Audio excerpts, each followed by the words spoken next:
On March 7th, the acting President Rodríguez, sitting in the presidential palace in Caracas, publicly addressed the United States. What did she say? She said she wanted to establish a long-term relationship with the US on the basis of mutual respect and equality. When I heard that, I had to read it 3 times before I could believe my eyes. Right now, I just want to ask across the screen, who exactly is this statement for? Is it meant for Maduro, who is still waiting in a New York courtroom to appear again on March 26th? Or do you really think that Trump, that old fox, went through all that trouble, sending troops to drag a sitting president out of his bedroom, just to turn around and play some kind of equal diplomacy game with you? This isn't diplomatic language. It's basically grinding both the national anthem and basic intelligence into the dirt. Today, let's take a proper look at this whole situation. What kind of farce is really behind it? First, let's examine this candy the US is offering, and what kind of poison it's actually wrapped around. Is Trump really being gentle toward Venezuela? On the surface, sure, we are new friends and partners. But if you peel back that layer and look inside,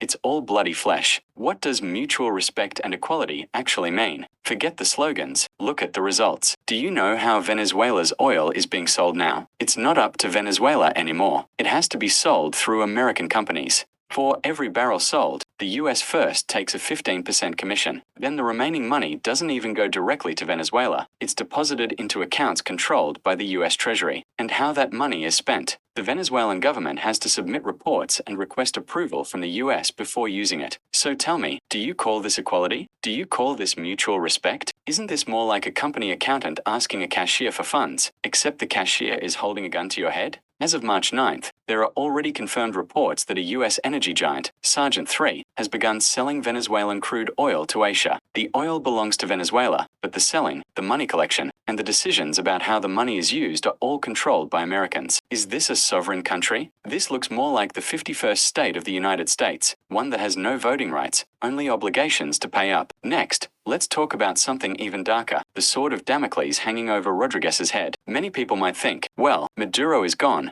Rodríguez has aligned herself with the US. She should be secure now, right? Completely wrong. This is where the real irony and dark humor lies. Do you think the Americans truly appreciate you? Don't be naive. On March 3rd, Reuters revealed a bombshell. US federal prosecutors had already quietly drafted a criminal indictment against Rodríguez herself, with charges, guess what, corruption and money laundering. What kind of move is that? It's the classic strategy of raising a threat to maintain control, combined with discarding the tool once it's no longer useful. The Americans are very skilled at this. On the surface, they praise you, give you small rewards, and keep you obedient. While they are hauling Venezuela's national assets to the US by the truckload, under the table they are already sharpening their knives. They're telling Rodríguez, see Maduro? That's your warning. If you behave, the indictment remains just a draft. But if you ever dare to say no, or if we decide you're no longer useful, that draft can instantly become an arrest warrant. The next person wearing prison clothes in a New York courtroom could very well be you. Think about it. Doesn't Rodríguez still hold a US-issued wanted list, requiring her to arrest at least 7 high-ranking officials from the Maduro era? That's her pledge of allegiance. Once your hands are stained with blood, there's no getting off the ship. She may think she's a player, but from beginning to end, she is just a pawn on the American chessboard, one that can be sacrificed at any moment, and one that, once it has crossed the river, has no way back. Finally, I want to say something deeper about human nature and the truth of power. Let's look back at Maduro. Yes, he was taken to New York and became a prisoner, but what he said in court is worth reflecting on. He said, I was kidnapped. I am a prisoner of war. I am still the president of Venezuela. There's a sense of tragedy in those words, but isn't there also a kind of backbone? Now